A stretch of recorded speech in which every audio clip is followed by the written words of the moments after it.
Allahu Allahu Allahu Allah, Allahu Allah. Bismillahirrahmanirrahim. Alhamdulillah. Assalamualaikum warahmatullahi wabarakatuh. Selamat malam teman-teman, salam sejahtera bagi kita semua. Malam ini Kamis 10 Agustus 2023 jam 11 malam. Saya di kandang sendirian. Depan sawah, serem, tapi tidak apa-apa. Bismillah.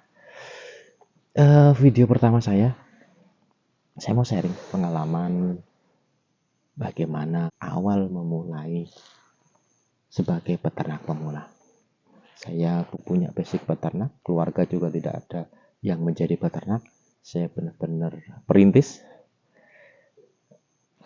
berbagi pada teman-teman semua. Siapa tahu teman-teman juga ada Pak yang sedang menguatkan diri untuk memelihara sapi terutama ya, atau kambing, samalah, hampir sama sih kemungkinan. Jadi sedikit cerita sehari-hari di kantor sebetulnya.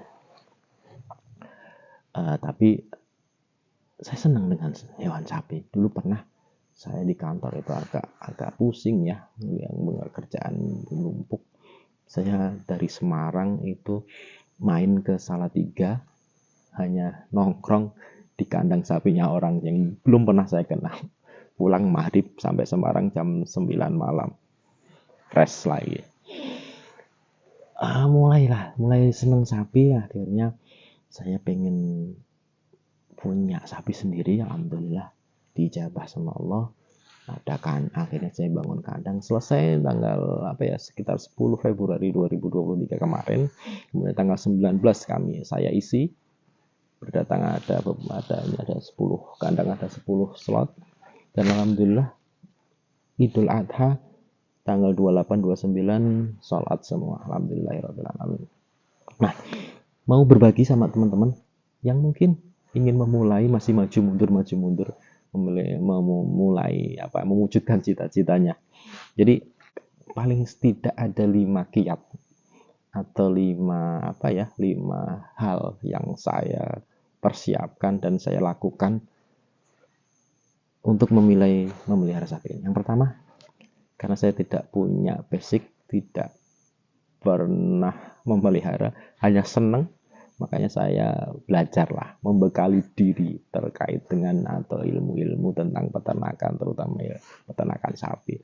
Bagaimana saya belajar bibit sapi, manajemen kandang, manajemen pakan, kemudian bisa belajar terkait dengan penjualan dan marketingnya, seperti itu. Nah, saya buat catatan-catatan kecil, sempat saya bikin kayak semacam RAB, rencana anggaran biaya dalam bentuk Excel itu ya, estimasi aja, bibit beli berapa, kemudian pakannya berapa, kemudian comborannya berapa, terus kemudian estimasi penjualannya berapa, adegannya berapa, segala macam saya susun di Excel itu untuk ilmu saya, untuk bekal saya seperti awalnya. Kemudian setelah saya bukan cukup sih, punya lah minimal sedikit, saya kiat yang kedua, saya main dolan ke peternak yang lebih dahulu, lebih senior memelihara sapi.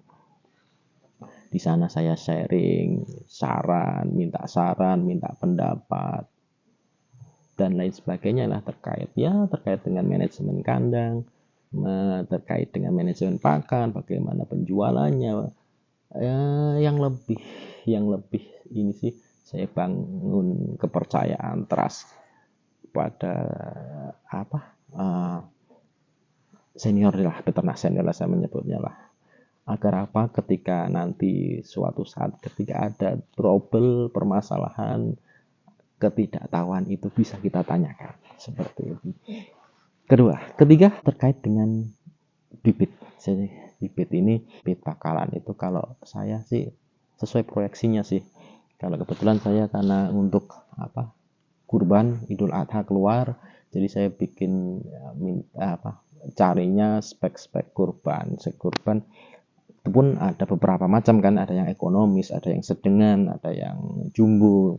Kemarin saya sih yang sedengan, dia ya, kisaran 500 sampai 700 lebih kilo gitu, satu sapinya. Nah, kalau saya pribadi pengalaman kemarin, saya usahakan memilih bibit itu yang berkualitas. Kiat yang keempat yang saya lakukan kemarin adalah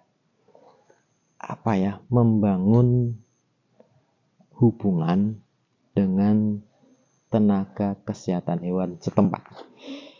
Kebetulan saya domisili di Semarang, kandang ini berada di Klaten. Saya perlu kenal dengan baik dengan tenaga kesehatan hewan, mantri atau dokter hewan setempat. Waktu itu kalau di sini ada dokter. Kenapa? Ketika ternak kita bermasalah, sakit, atau semisalnya, sapi bisa tertangani dengan segera sehingga tidak fatal akibatnya. Pengalaman kemarin masih LSD ya. LSD itu punya saudara ada yang terindikasi kena LSD, bentol 1.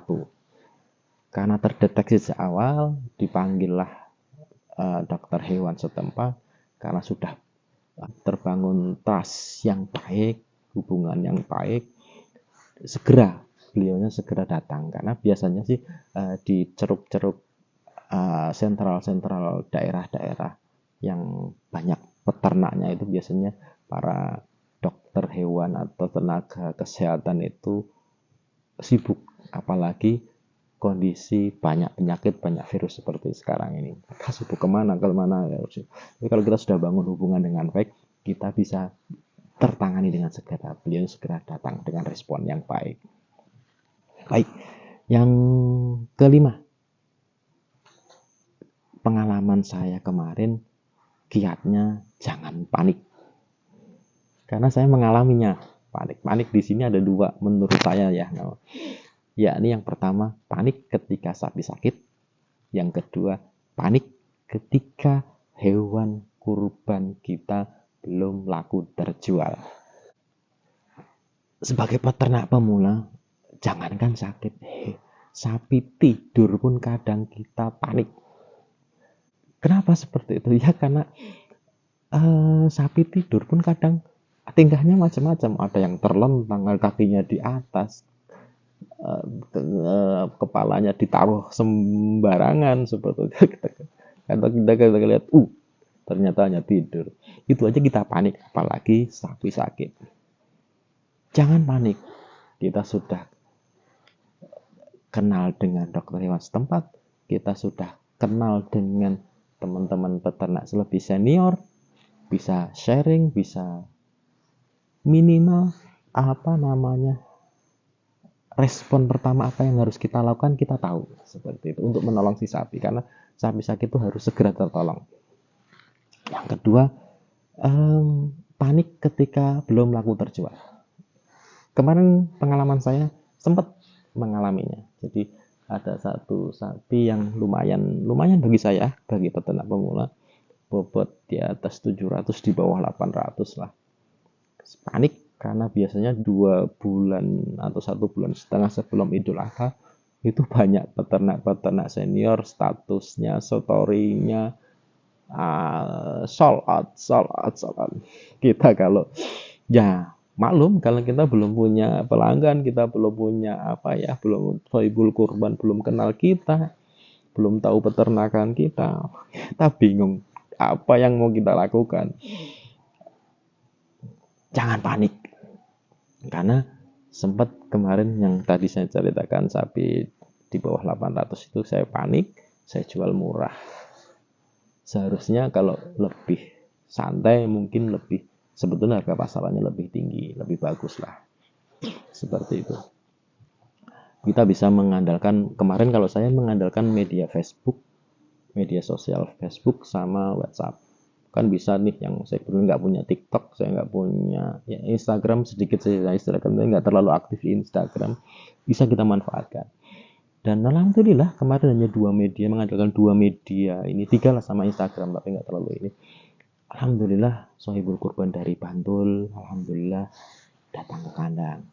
Dari Semarang lihat story WA saya, ngambil teman-teman Klaten, ada ya Sohibul Kurban Klaten juga ngambil. Alhamdulillah semua karena Allah. Yang penting kita jangan panik, jangan berusaha. Toh ketika nanti momen Idul Adha belum keluar, karena kita tadi di kiat yang nomor 3 tadi kita cari bibit bakalan yang berkualitas, 1 tahun ke depan masih bisa kita pelihara dan insya Allah masih bisa menguntungkan. Demikian pengalaman saya yang bisa saya bagi. Mudah-mudahan ada manfaatnya bagi teman-teman. Segera aksi, segera berani. Saya pun berani, apalagi teman-teman semua yang pastinya lebih hebat lah. Kan saya aja yang tidak pernah pegang arit lah, nggak pernah pegang arit aja berani. Monggo silahkan dimulai. Kalau ada kiat atau pengalaman bisa tulis di kolom komentar di bawah. Kalau bermanfaat bisa like, dan tolong di subscribe dan di share, monggo silahkan. Mudah-mudahan ada manfaatnya, kurang lebihnya mohon maaf. Assalamualaikum warahmatullahi wabarakatuh.